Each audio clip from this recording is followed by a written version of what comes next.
जय हिंद फ्रेंड्स, कैसे हैं आप लोग। आई होप आप लोग अच्छे होंगे और मस्त होंगे।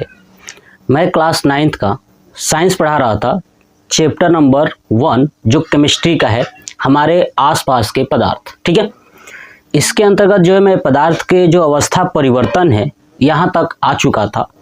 मैं बताया था अवस्था परिवर्तन में गलन क्या होता है, गलनांक क्या होता है, जमना क्या होता है, जमनांक यानी इसे ही बोलते हैं हिमीकरण एवं हिमांक, इंग्लिश से बोलते हैं फ्रीजिंग एंड फ्रीजिंग पॉइंट। ये दो टॉपिक्स मैं कंप्लीट करा चुका था इसके पिछले वीडियो में।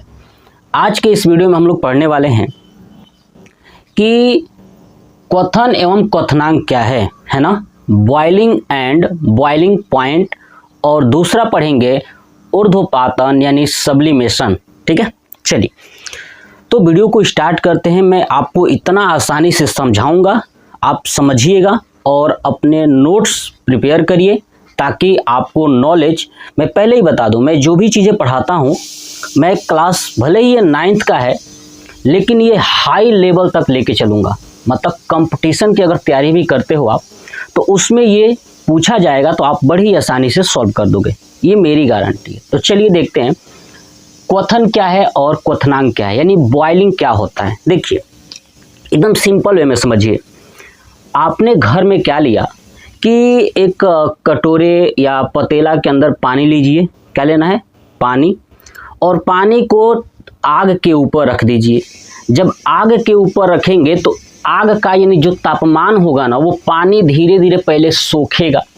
मतलब समझ में आ रहा है, जब पानी आप रखोगे तो तुरंत गर्म नहीं होगा, वो धीरे धीरे जब तापमान देते जाओगे है ना, तो कुछ समय के बाद अब पानी गर्म होना स्टार्ट होगा।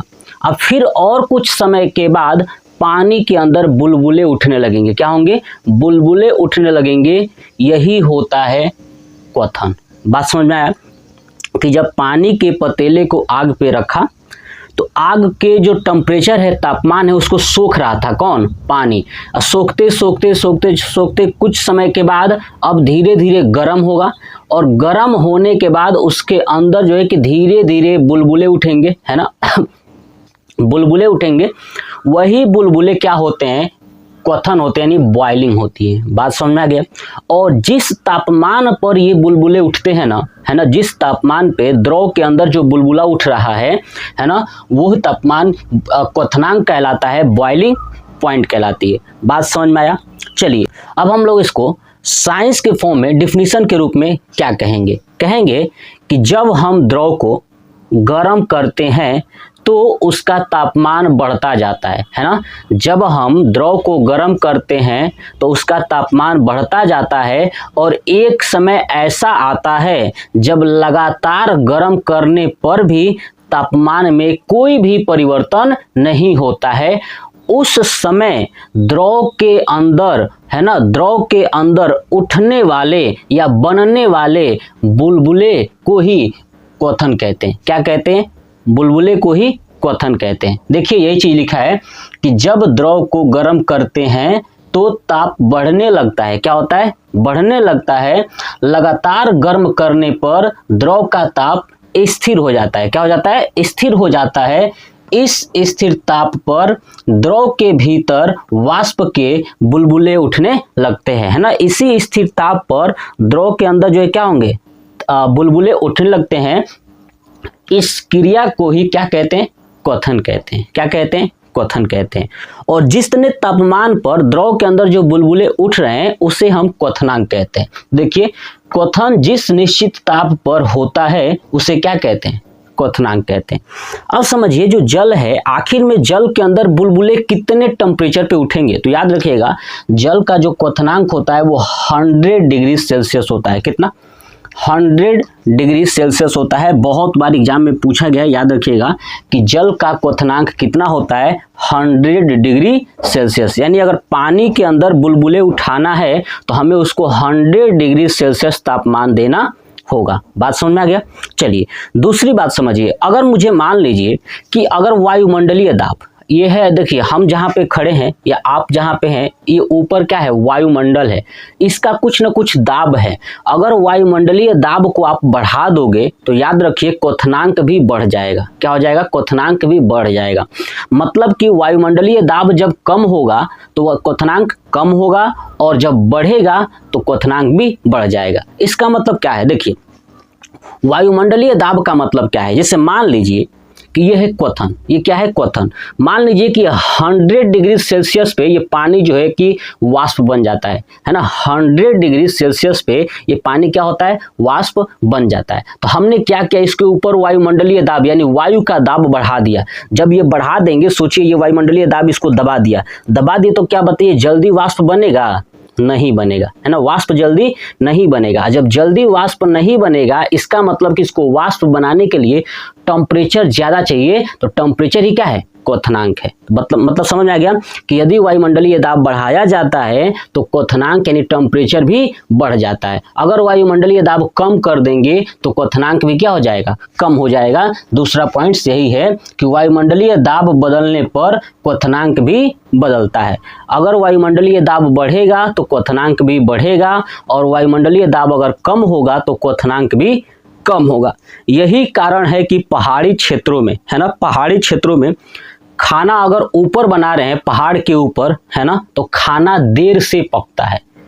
क्यों देर से पकता है, क्योंकि ऊपर जाने पर, है ना, पहाड़ी क्षेत्रों पे जाने पर वायुमंडलीय दाब कम हो जाता है। और जब वायुमंडलीय दाब कम होता है तो कम तापमान पे ही ना कम क्वथनांक कम हो जाएगा, और जब क्वथनांक कम होगा तो कम तापमान पे ही पानी वाष्प बन के उड़ जाएगा।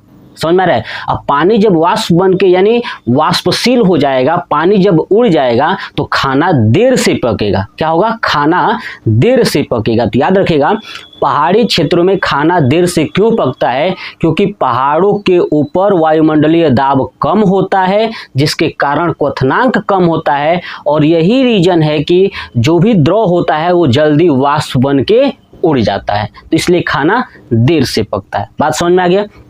चलिए, अगर वायुमंडलीय दाब, है ना, मान लीजिए कि वायुमंडलीय दाब और इसका क्वथन, है ना, वायुमंडलीय दाब और इसका क्वथन यानी बुलबुले, इसका प्रेशर और उसका प्रेशर दोनों बराबर हो जाए, उस समय जो द्रव अवस्था गैस में बदलेगा ना, उसे बोलेंगे वाष्पन। यानी समझ में नहीं आया, देखिए मान लीजिए पतेला है, पतेले के अंदर जो पानी की बुलबुलें उठ रही है ना, ये बुलबुलें देखते हैं ना, ऊपर आती है फिर नीचे चली जाती है, ऊपर आती है नीचे चली जाती है ना। और कुछ समय ऐसा आता है कि ये बुलबुलें गैस के रूप में बाहर निकल जाती है। क्यों, क्योंकि देखिए जब ये ऊपर आया बुलबुला तो फिर कहाँ चला गया, वो नीचे। क्यों, क्योंकि उसके ऊपर वायुमंडलीय दाब है। तो जब ये बुलबुला, है ना, यानी वाष्प दाब, है ना, उस पानी का वाष्प दाब और ऊपर का वायुमंडलीय दाब जब दोनों बराबर हो जाते हैं तो जल जो है कि वाष्प में बदल जाता है। इसे हम बोलते हैं वाष्पन। क्या बोलते हैं, वाष्पन। बात समझ में आ गया।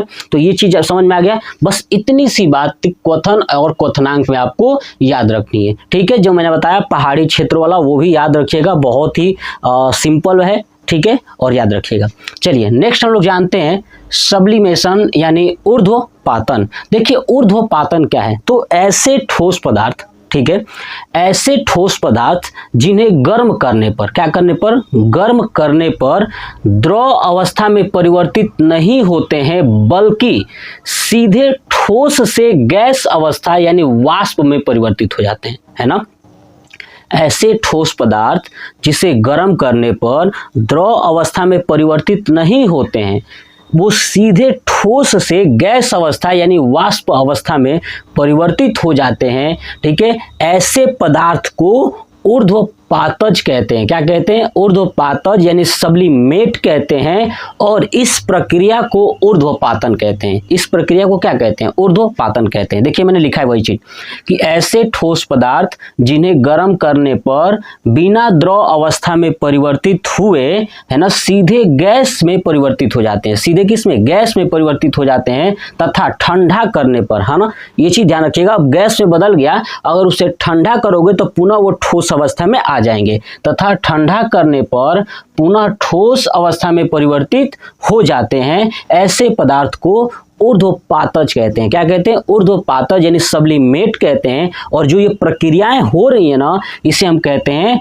ऊर्ध्वपातन ऊर्ध्वपातन कहते हैं। बात समझ में आ गया। जैसे एग्जाम्पल देखिए, कपूर, आपने घर में देखा होगा जब पूजा किया जाता है तो कपूर का प्रयोग किया जाता है। ठीक है, कपूर को जब जलाया जाता है तो देखिए ना, कपूर को जैसे जलाएंगे वो तुरंत गैस यानी वाष्प बन के उड़ता जाएगा, है ना, लिक्विड फॉर्म में दिखेगा नहीं और थाली में से गायब हो जाता है। ठीक है, ऐसे अमोनियम क्लोराइड NH4Cl, देखिए कपूर का प्रयोग आप लोग जानते हैं ना, घरों में पूजा पाठ के लिए किया जाता है।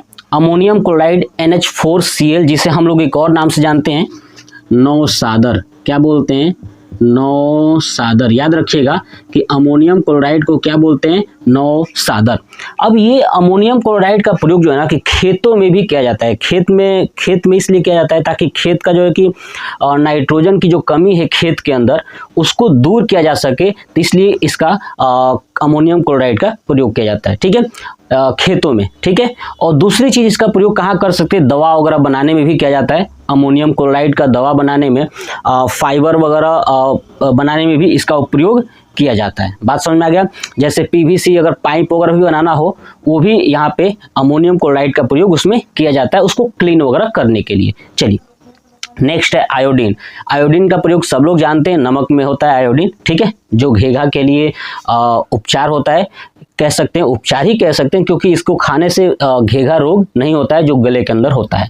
नेक्स्ट है नेफ्थलीन। देखिए नेफ्थलीन क्या है ना कि ये कीटाणुओं से बचाता है किसी चीज को। जैसे मैं बात करूं, जैसे आप जब कभी नया कपड़ा खरीदोगे ना तो उसके अंदर एक छोटी सी पैकेट मिलेगी, है ना, जिसमें भुरभुरा टाइप का कुछ ना कुछ दिखेगा।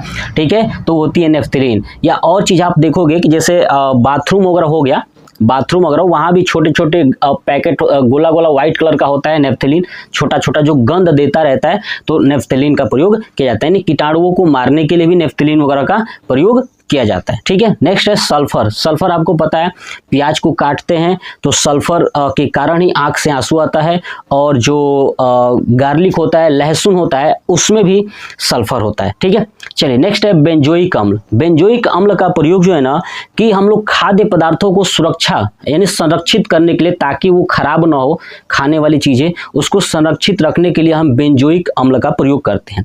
नेक्स्ट है आयोडोफोम। क्या है? आयोडोफोम, CHI3। देखिए आयोडोफोम का प्रयोग जो है ना कि अगर आप देखोगे तो डॉक्टर्स लोग ज्यादा करते हैं। जैसे घाव वगैरह हो गया तो घाव की सफाई करने के लिए, है ना, आयोडोफोम का प्रयोग किया जाता है। ठीक है, घाव को कीड़े वगैरह लग जाते हैं तो उसको भी सफाई, है ना, ये डॉक्टर्स के लिए, ये समझिए कि डॉक्टर हर एक डॉक्टर्स का जो चिकित्सालय होता है ना वहाँ पे आयोडोफोम होगा, है ना, सफाई वगैरह करने के लिए, ताकि घाव या कहीं कटा हो, जला हो, उसको क्लीन करने के लिए आयोडोफोम का प्रयोग किया जाता है। तो याद रखिएगा कि ऊर्ध्वपातन कौन कौन सा है?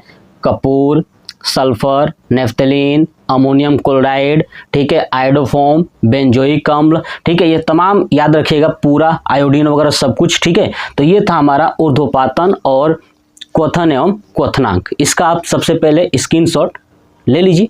चलिए आप कॉपी पे नोट कर लीजिएगा और कमेंट करके बताइएगा कि आपको ये वीडियो कैसा लगा। जय हिंद।